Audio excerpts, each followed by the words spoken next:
Yes, the S&P 500. Ah, yes, the S&P 500. Oh, the S&P 500? Yeah, I love the S&P 500. It's great. Right? Is it just me or does everybody talk about the S&P 500? Like, you hear about it in conversations all the time, but like, what is it? That's what I'm going to explain today. The S&P 500.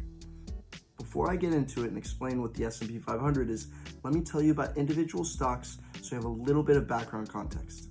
A stock is a piece of a publicly traded company that anyone can buy or sell. Let's just say you buy the stock for $10. Now, depending on how the company does, it will either go up in value or down in value. You don't officially lose or make money unless you sell the stock. And you can sell the stock typically on the platform that you bought it from. So if you go to the platform that you bought or sold it from, like Webull or Robinhood, then you can sell it relatively immediately.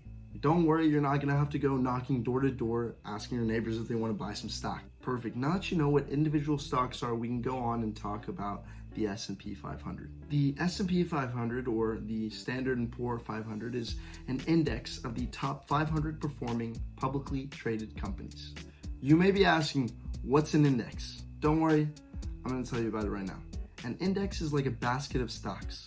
By following the stocks in this basket, you can track the overall performance of all of the stocks. Now, the good thing about the S&P 500 is because there are so many companies, if some of the individual stocks in the companies are not doing well, there are other companies that are and compensate for the underperforming stocks. And the way that the S&P 500 works is that the top 500 companies gets updated quarterly. This means that if the companies are doing well, they stay in the top 500, and if not, then they get replaced with companies that are doing better. Now, keep this in mind. If you keep your money in a traditional savings account at the bank, you'll probably receive around a 1% annual interest. Now, in the S&P 500, typically the return rate varies, but it usually ranges around 9 to 10%. The people watching these videos are smart. So obviously you know that 9 to 10% is way better than 1%. Now, you can't invest your money into the S&P 500 like a traditional stock where you just buy one individual thing and you're set. But you can follow it through an index fund or an ETF.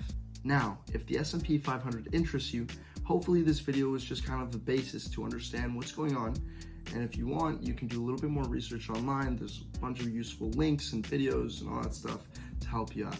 This video, more than anything, was to give you an idea of what the S&P 500 was. Now, the whole goal of this Instagram page is to explain a lot of financial terms in easy to understand ways. So if you thought this video was interesting, make sure to like and follow. And if you think that you have a friend that could really use this video, go ahead, send it to them, and I'll see you soon.